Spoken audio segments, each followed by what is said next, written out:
Hopeful Cities started in 2020 in the city of Reno, and now the city of Las Vegas is implementing it.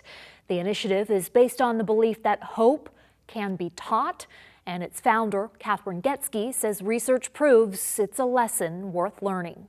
Okay, so we're going to talk about teaching hope, but I first want you to take me through the hopelessness that you once experienced in your life and how it led to the development of Hopeful Cities. So growing up, my dad had a lot of challenges and struggles, but he was also super successful. He's a retail banker, and when I was 18, he died by suicide.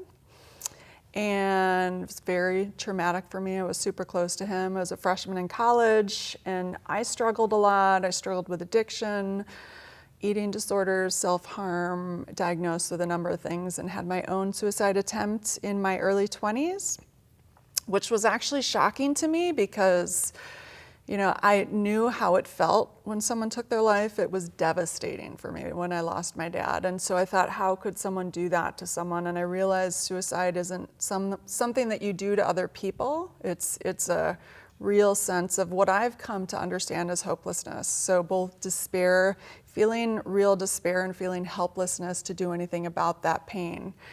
And so that really led me on my journey. I developed my company about 20 years ago and started a nonprofit at that same time to first work on rebranding depression. And started working on that about 10 years, got very engaged in a lot of global organizations, the World Bank, the World Health Organization, the United Nations, and was in a suicide prevention talk, and they were talking about restricting access to means and 800 numbers as primary suicide prevention, and I knew that wouldn't save me. I knew it wasn't going to save my dad. And so doing literature reviews, hopelessness is the single consistent predictor of suicide. And so I said, I better figure out what that is, and I better figure out how to get to hope. And that's kind of what started me on that journey. How did you go about doing that? Well, you know, I thought, why don't I know what it is? And I realized they were studying hope. There were hope measures, hope scores. Well, how did hope come on your radar Well, as a possible solution? I know, well, I thought if hopelessness is your primary symptom of anxiety and depression, and the single consistent predictor of suicide and also violence.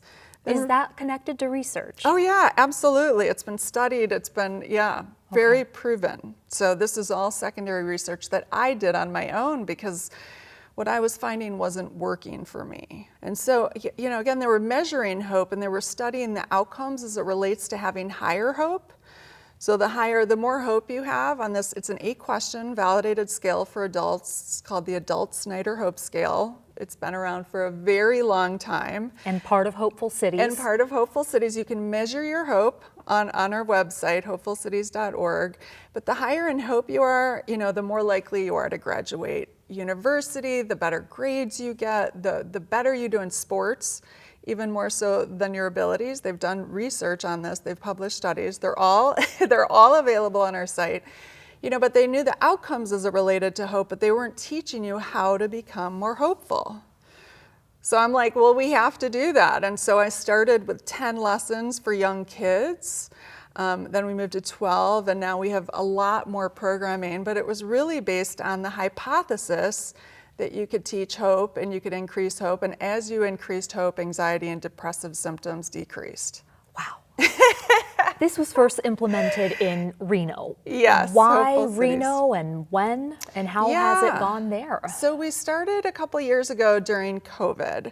So they got some funding through the CARES Act funding. Mayor Hillary Sheevey, she's amazing. She's a big mental health advocate. She's done wonderful work in the city of Reno. And so we got some initial funding, and she said to me, you know, you have a programming for kids for hope and you talk about hope. Why don't you do something for the city like they do for kindness? And so I thought, okay. And so it's taken a couple years for me to really figure out how to activate a city in a way that's cost effective for the city, that you can really have impact and provide the resources. So we've come up with a strategy for how to do that. When we started at Reno, we had an event, we painted murals, Shine Hope murals. We started talking about those skills. We did PSAs.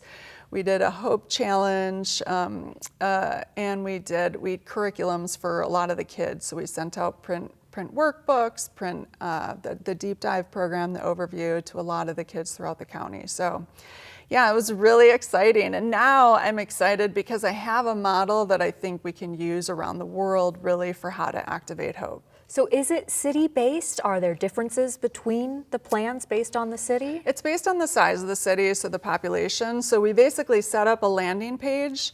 There's a public health campaign. You know, when we talk about hope, we often think of hope as a wish, a very abstract, amorphous concept, not something that's like science-based and driven. So that's what the public health campaign, like hope does not equal a wish. If you hope for something in life, you've actually got to feel good about it and you've got to take steps to get there. So a lot of our work is around, you know, how do we manage our emotional despair, which is one part of helplessness, but then how do we get from helplessness to action? So a lot of goal setting, overcoming obstacles to goals, if we need to re-goal. You know, hopelessness occurs and it becomes, well, we have hopelessness all the time, actually, moments of hopelessness. You get caught off in traffic, you might experience a moment of hopelessness, but it's how you manage that matters. And it's when it becomes persistent that it's a major problem. But we're losing kids to suicide because of things like failing grades, and they experience hopelessness about it, breaking up, they experience hopelessness about it. So it's really, how do we manage our despair in that moment and how do we get from helplessness back to action? The community philanthropist, Gard Jameson, he is responsible for funding the implementation of this with a $25,000 gift to the Mayor's Fund for Las Vegas Life. We spoke with him at City Hall where a breakfast was held to announce this initiative. He is also a philosophy professor at UNLV. He's amazing. Yeah, and he called hope crucial to a meaningful life. So we're going to hear from him on why he chose your initiative in particular, and then he is followed by Mayor Pro Tem Brian Knutson on why he thought this would be a good fit for the city of Las Vegas. Let's listen. Because right now the science of hope is at a fairly novel stage, and there are not a lot of people teaching hope. And so as I was introduced to Catherine and saw her programs, I realized here's something that crosses all the age gaps and it crosses all the gaps in our community. Everything that I see right now, people are struggling with mental health issues, and I can guarantee that everyone watching this right now has some level of mental health challenge, or they're around somebody who has a mental health challenge. I think it's an absolutely critical time to remind people that there are resources available and there are people who care about you, who need you, who love you, and the city is right there, arm in arm with our community members, helping people to know that there's hope out there. Okay, so tell me what's in this, because this is what people can actually go and download and begin to learn and teach. Absolutely, yeah. So there's a landing page on the website, the hopefulcities.org website, a Las Vegas landing page, and it has things like your hope story, so a template for how you write your own hope story. There's an infographic that goes through the Shine Hope framework with links out to articles, the science of each of the things underneath the framework. So Shine stands for stress skills, so how we identify and manage our stress response, happiness habits, so how to practice those things that cultivate positive hormones and chemicals in our bodies, inspired actions, so kind of different types of goals we set, how we overcome obstacles, visualizing, all of these things that are key for hope. Nourishing networks, so how we cultivate strong, healthy networks in our lives, and eliminating challenges, which are the thinking patterns that get in the way of our ability to hope. Things like rumination, internalizing failure, worrying about the future, all of these things. We have programming for young kids, so we have an overview, which is 3 lessons. We have a deep dive, which is 16 lessons. You can download it and you can literally start teaching anyone. If you can read, they're in English. If you can read English, we have police teaching them. I mean, they're available. You can just bring it into a school system, after school program, place of worship. We have a parent's guide, so how to start using hope language at home. You know, our parents' #1 concern right now is the mental health of their children, and the kids are struggling. So we've created this kind of universal language that normalizes hopelessness and then normalizes practicing skills to become more hopeful. And the last thing we have is a teen program, so it's a peer-to-peer teaching model. You know, I always said when we do our teen program, like I would not have learned from my parent about hope or a teacher.